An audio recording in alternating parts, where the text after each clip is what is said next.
Bonjour à tous, j'espère que vous allez bien. Aujourd'hui, on se trouve pour l'histoire de Ark Genesis partie 2, et qui est donc la dernière étape du voyage à travers l'histoire de Ark 1. Alors, pour rappel, la dernière fois, nous étions dans la simulation de Genesis à bord du vaisseau de la colonie de la Fédération terrienne, envoyé pour trouver un nouveau système solaire avec à bord plusieurs survivants et des membres d'équipage. Et dans cette simulation, nous étions formés pour prouver que nous sommes les survivants absolus. Mais cependant, plus nous avancions dans la simulation, nous découvrons que plusieurs problèmes sont en train d'apparaître liés à Rockwell, qui a trouvé le moyen d'entrer dans le vaisseau de la colonie. Et donc nous allons voir comment Rockwell a corrompu le vaisseau, comment il est arrivé, ainsi que notre combat contre lui dans le jeu directement. Donc commençons. Alors, le vaisseau de la colonie a quitté la Terre environ 8 ans à la recherche d'une planète habitable pour que l'humanité puisse s'étendre un peu plus. Et donc, dans ce vaisseau, il y a plusieurs membres d'équipage formés dans des modules d'entraînement assez stricts. Parmi eux, il y a une dénommée Nida. Et donc, cette dernière s'ennuie un peu dans ce vaisseau, surtout qu'elle voulait être informaticienne, mais finalement, elle n'a pas eu ce qu'elle voulait. Du coup, elle joue un peu, on va dire ça comme ça, dans les simulations et tout.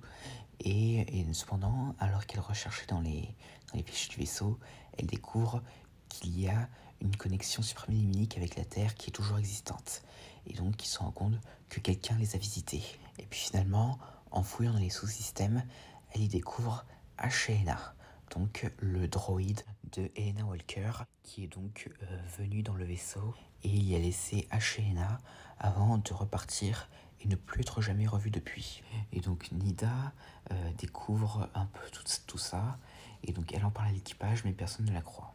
Mais rapidement, les glitches commencent à apparaître dans la simulation de Genesis, mais l'équipage n'en fait rien, car selon eux, ces glitches ne sont sûrement pas très importants. Mais finalement, les dégâts dans la simulation ont fini par se propager dans la réalité. Et l'anneau avant du vaisseau a été contaminé par une matière étrange, forçant ainsi la quarantaine. Et finalement, Nida découvre qu'il y a un intrus dans le vaisseau qui est en train de le modifier, mais aussi de le corrompre. Et finalement, l'équipage envisage de faire en sorte d'éjecter l'anneau dans l'espace pour ne pas que la corruption se répande à travers tout le vaisseau. Mais cependant, le seul truc qui les empêche de véritablement le faire, c'est le fait qu'il y a des dinosaures et des humains à l'intérieur. Nida sera ensuite dans l'anneau corrompu pour y prélever un échantillon, mais là, elle y rencontre des Shadowmen, des énormes félins mélangés avec un poison scorpion qui ont fait leur apparition. Et finalement, la situation commence vraiment à dégénérer. Et finalement, Nida décide d'aller se cacher dans le bunker sous-marin dans l'anneau non corrompu. Et finalement, en examinant le vaisseau, elle découvre qu'il y a un survivant en armure tech dans l'anneau corrompu. Et finalement, elle le contacte en piratant son casque et apprend que ce dernier se nomme Gabriel, un chercheur d'or qui avait fait fortune avant d'être tué par les Anglais. Et finalement, il s'est réveillé dans la simulation de Genesis, où il a notamment entendu une voix masculine. Et finalement, il a réussi à sortir de la simulation. Et ensuite, il rencontre Nida, qui lui montre les Striders, donc des mechas spécialement conçus pour nettoyer le vaisseau de toute infection. Et pendant une démonstration, Nida explose un rocher, et Gabriel se jette dedans pour trouver de l'or, mais n'y trouve rien, à part un étrange minerai violet. Et après quelques moments passés avec Nida et Ashena, Gabriel entend à un moment donné la même voix qu'il avait entendue dans la simulation, lui disant que Ashena est une menteuse. Et finalement, alors qu'un jour il retourne dans l'anneau corrompu, il découvre que tout l'équipage est mort, ce qui fait que Gabriel est bien plus conscient de ce qui est en train de se passer dans le vaisseau et décide de vraiment aider Nida, et en ignorant la voix masculine lui demandant de la tuer.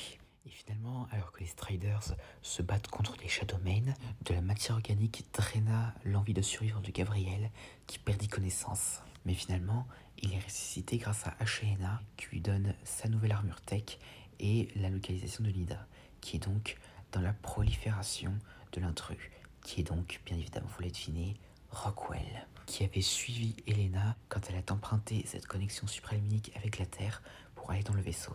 Et donc Rockwell l'a suivi. Et finalement, Rockwell s'adresse à Nida et à Gabriel, leur disant de les rejoindre. Les deux refusent, mais Rockwell répondit qu'il ne résisterait pas longtemps, et finalement, il envoya un Noglin qui mordit la tête de Gabriel. Et donc ainsi Gabriel succomba sous le contrôle du Noglin. Mais Nida réussit à s'enfuir. On ne sait pas ce qu'elle deviendra par la suite. Et donc maintenant passons à notre point de vue en tant que joueur. Donc après avoir quitté la simulation, après avoir vaincu l'avatar de Rockwell, ce dernier tente de nous attaquer avec ses tentacules. Mais finalement, après avoir eu des hallucinations et des souvenirs de Rockwell et de nous, Ashelena nous sauve. Et après avoir découvert l'état du vaisseau, nous décidons de vaincre Rockwell une bonne fois pour toutes. Et donc, après avoir rempli plusieurs missions pour contrer certains efforts de Rockwell et réparer plusieurs parties du vaisseau, nous nous téléportons finalement sur le pont où Rockwell nous attend. Et finalement, nous nous battons contre lui, des survivants corrompus, des invocateurs et bien d'autres encore. Et qui est, petite parenthèse pour moi, le boss le plus dur de Ark. Mais bon, et finalement, nous réussissons à le vaincre avec un rayon projeté d'un exomech. Mais finalement, alors que Rockwell est en train de mourir, il fait tomber le vaisseau avec lui, alors qu'il arrivait à la planète habitable. Et donc, Ashelena décide de faire en sorte que tout cela se termine ici, et donc reste derrière avec Rockwell, pendant que le survivant, dans son exomech, est projeté hors du vaisseau. Et Ashelena en même temps déclenche la séparation des anneaux, et donc du coup, l'anneau de biodiversité non corrompu est ainsi séparé du navire, échappant ainsi à la destruction, comme tous ses passagers, dinosaures et autres animaux, qui seront ainsi ceux qui coloniseront ce nouveau monde. Et pendant ce temps, le joueur est capable d'entendre la dernière conversation entre Rockwell et Elena. Et Rockwell révèle qu'il a toujours l'impression que Elena veut lui voler le pouvoir de l'élément, comme il le croit depuis le début, mais finalement Elena finit par lui faire entendre raison, et ainsi Rockwell décide enfin d'abandonner, et d'ailleurs on peut même l'entendre parler avec une voix bien différente, comme s'il était redevenu humain.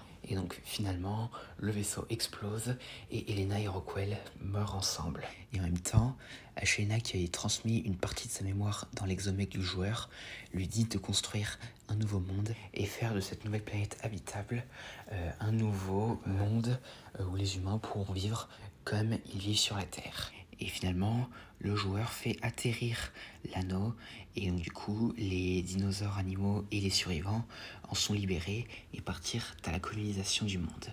Mais parmi ces survivants, il y a D'Acosta Santiago, donc un personnage qu'on connaissait déjà dans Aberration et Extinction. Et donc, alors, pour ceux qui se demandent qu'est-ce que Santiago fait là, alors qu'il était mort dans Extinction, eh bien en fait, il s'agissait ici d'un autre clone de Santiago, possédant, comme les précédents, les souvenirs de l'original. Et donc du coup, Santiago qui sera, a priori, le personnage qu'on suivra dans Ark 2. Et donc ainsi, nous en avons terminé avec l'histoire de Ark Survival Evolved. Rendez-vous dans Ark 2 pour connaître la suite de cette histoire. Et donc voilà, j'espère que cette vidéo vous aura plu. N'hésitez pas à me dire ça dans les commentaires, et à la prochaine.